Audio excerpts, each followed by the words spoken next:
I32F. Don't even know where to start with this. I'm shaking as I type this, and I feel like my whole world just collapsed. I need to get this out, because I have nobody to talk to right now, and I'm going crazy. My husband Daniel, 34M, and I have been together for 11 years, married for 9. We have 2 kids, Sophie, 7F, and Marcus, 4M. I thought we had a good marriage. Not perfect, but good. We've had our ups and downs like any couple, but I never, ever suspected he was cheating. About 8 months ago, Daniel started acting different. Not working late or the usual cheating signs you hear about. Actually, the opposite. He became almost overly attentive, bringing me flowers randomly, suggesting date nights, being extra helpful with the kids. I thought we were going through this amazing second honeymoon phase. He started this new hobby, photography. Said he wanted to document our family better and maybe start a side business eventually. He'd disappear for hours on weekends taking pictures around the city. I thought it was great that he found something he was passionate about. The sex actually got better.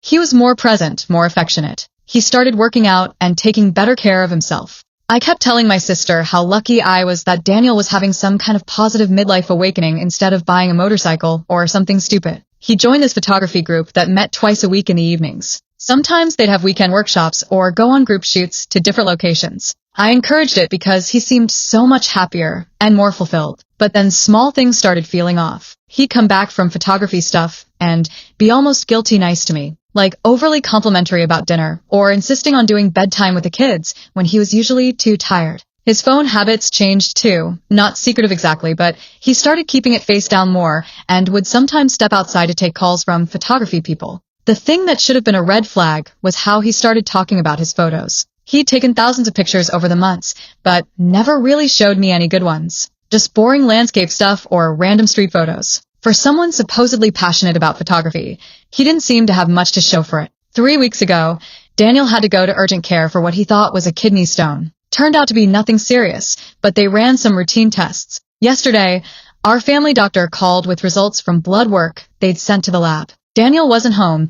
He was at a photography workshop, so I answered. Dr. Martinez said most of Daniel's results were normal, but there was something he needed to discuss with both of us about a positive STD test. I literally thought there was a mistake. I asked him to repeat it twice. He said Daniel had tested positive for chlamydia and that I needed to come in immediately to get tested and treated. He was very kind but firm about how important it was that I not have sexual contact with Daniel until we sorted this out. I sat in my car outside the doctor's office after my appointment, completely numb. The doctor had given me antibiotics and asked gently about Daniel's other partners. Other partners. Like it was obvious, and I was the only one who didn't know. When Daniel got home that evening, I was sitting at the kitchen table with the lab results. I didn't say anything, just slid the paper across to him. His face went completely white. Then he tried to lie. Said maybe it was a false positive, or maybe he got it from a toilet seat years ago, and it just showed up now. I told him I'd already talked to the doctor and knew that wasn't how any of this worked. That's when he broke down completely. Not just crying, like full body sobbing, hyperventilating panic. He kept saying I'm so sorry over and over but wouldn't tell me details. It took 3 hours of me threatening to leave with the kids before he finally told me everything. There is no photography group. For 8 months, Daniel has been having an affair with a woman named Melissa who lives about 40 minutes away. He met her at a work conference, but she doesn't work for his company. She's a nurse at a hospital in the next county. All those photography workshops, he was at her apartment. The weekend shoots, they were going to hotels, or her family's cabin. The photos were real. He actually did take up photography, but as a cover story and because Melissa was into it. Here's the part that makes me feel completely insane.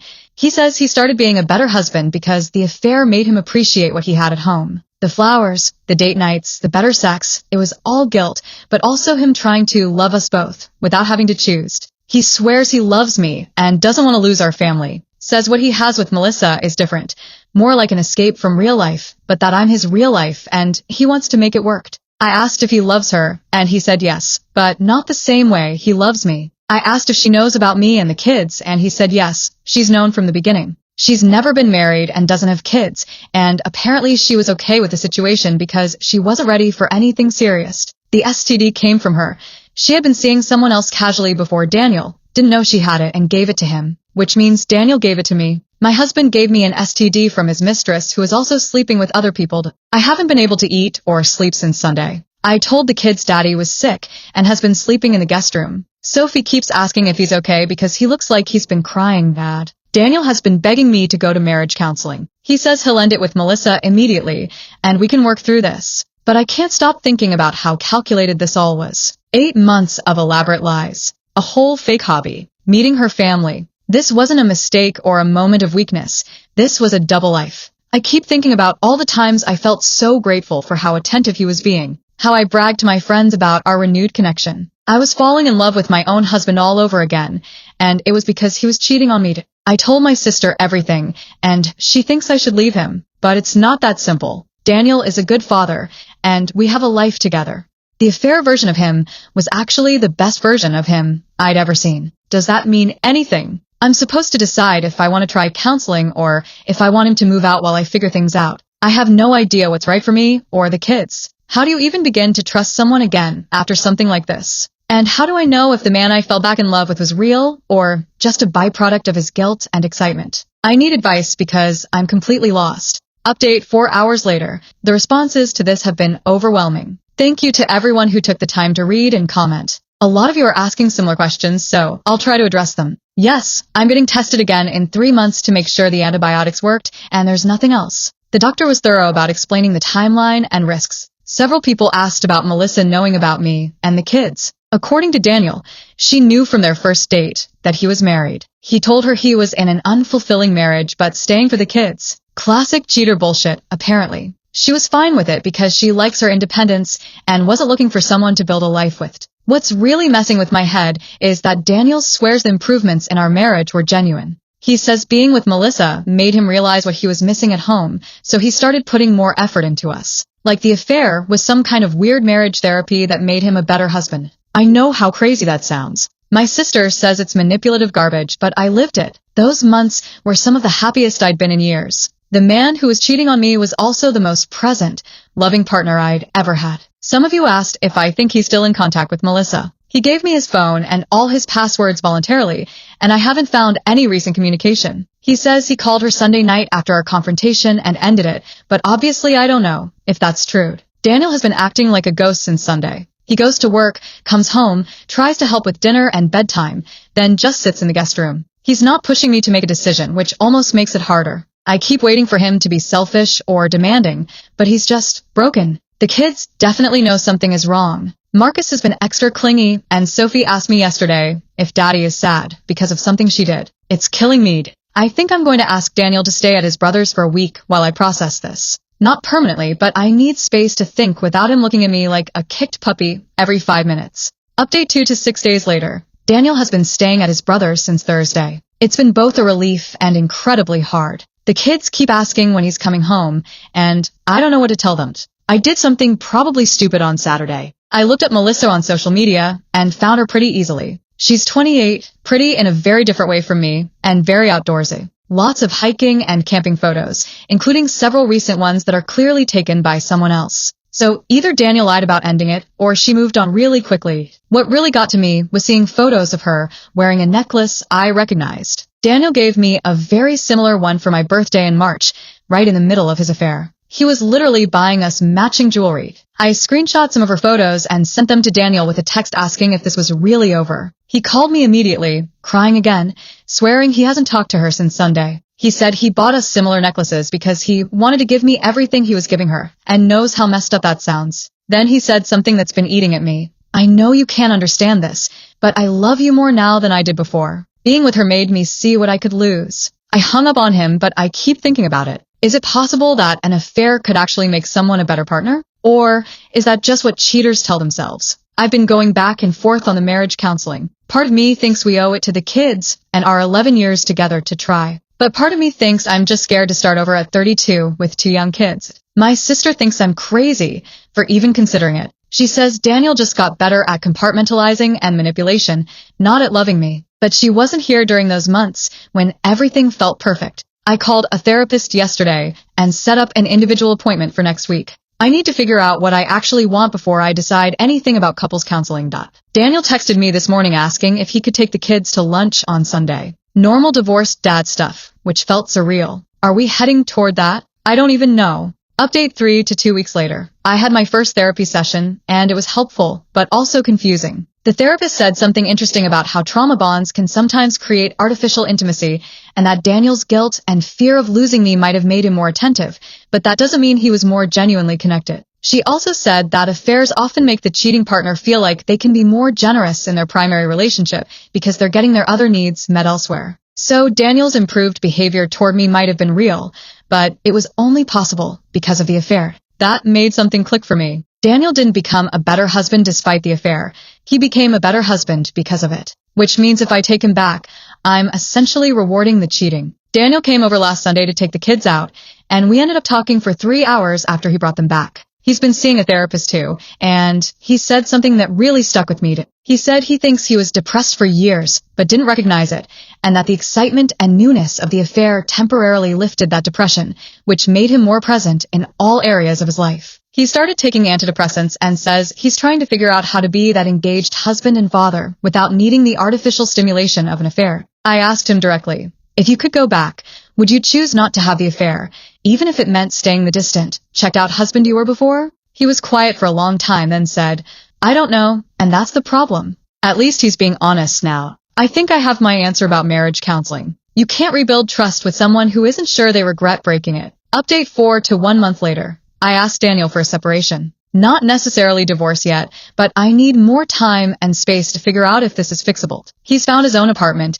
and we're doing 50-50 custody, alternating weeks. It's been an adjustment for everyone, but the kids are handling it better than I expected. Sophie asked if this means we're getting divorced, and I told her honestly that I don't know yet, but that sometimes parents need time apart to figure things out. The weird thing is that Daniel is still being that better version of himself, even though we're separated. He's more involved with the kids' activities than he ever was before the affair. He's reliable about pickup times, and he even started coming to Marcus's speech therapy appointments. My therapist says this might be genuine growth, or it might be him trying to prove he's changed. The problem is I can't tell the difference, and I'm not sure it matters. I found out something interesting through a mutual friend. Melissa apparently reached out to Daniel about 3 weeks ago wanting to talk about everything, and he told her no and blocked her number. He didn't tell me about it, but his brother mentioned it to my sister thinking I already knew. When I confronted Daniel about it, he said he didn't want to upset me with information that didn't matter since he had no intention of talking to her. I actually believe him, but it bothered me that his instinct was still to hide things from me.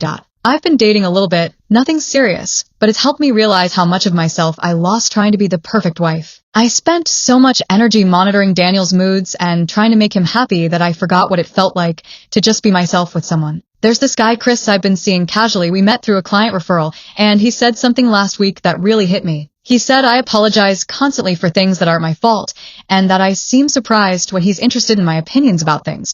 I didn't realize how much Daniel's emotional distance before the affair had trained me to make myself smaller. Update 5 to 3 months later. Daniel and I tried couples counseling for about 6 weeks. It was educational, I guess. The therapist helped us communicate better about the affair and Daniel's motivations. He's been consistent that the affair wasn't about me being inadequate, but about him being unable to access intimacy in a healthy way. The therapist said Daniel has patterns of emotional avoidance that date back to his childhood, and that the affair was a way of getting connection while maintaining distance. That all makes sense intellectually, but it doesn't change how I feel about it. What ended the counseling attempt was a session where the therapist asked Daniel what he learned about himself from the affair. He said it taught him that he's capable of being the kind of partner he always wanted to be, and that he's grateful for that knowledge, even though he regrets how he got it. I lost it. I told him he sounded like he was grateful for the affair, and he tried to backtrack, but I could tell part of him actually was grateful for it. Not for hurting me, but for what it taught him about himself. I can't be with someone who sees the worst thing they ever did to me as a learning experience they're ultimately glad they had. I filed for divorce last week. Daniel didn't fight it, which somehow made it both easier and sadder. Update 6 to 5 months later. The divorce was finalized yesterday. It's strange how anticlimactic it felt after everything we've been through. Daniel and I have found a good co-parenting rhythm. He really has maintained the positive changes. He's an engaged, reliable father, and we communicate well about the kids. Sometimes I wonder if we could have made it work if I could have gotten past the betrayal, but I think I made the right choice. The kids are doing well. They love having 2 homes, and Daniel has turned into the kind of dad who knows all their teachers' names and never misses a school event. It's ironic that it took losing his family to make him show up for his family. I'm still seeing Chris, and it's gotten more serious. He's nothing like Daniel, very straightforward, emotionally available, and incapable of keeping secrets even about surprise birthday parties. The kids like him, which feels important. Daniel started dating someone new about 2 months ago. She's a teacher, closer to his age, and seems nice from what the kids tell me. I'm genuinely happy for him, which surprised me. I think the therapy and medication really did help him figure out his emotional stuff. Looking back, I think Daniel and I probably should have gotten divorced years before the affair happened. We'd grown into roommates without realizing it, and maybe his cheating was just the dramatic way our marriage finally ended instead of fading away slowly. I don't regret trying to save it, and I don't regret leaving. Sometimes there isn't a clear right answer, just the choice you can live with. The affair will always be part of our story, but it's not the end of it. We're both better parents and probably better people than we were 2 years ago. Our kids have 2 homes where they're loved and prioritized, which is more than a lot of kids get from intact families. I'm closing this chapter now. Thanks to everyone who followed along and offered support. Sometimes you need strangers on the internet to help you see your situation clearly, and this community did that for me when I needed it most.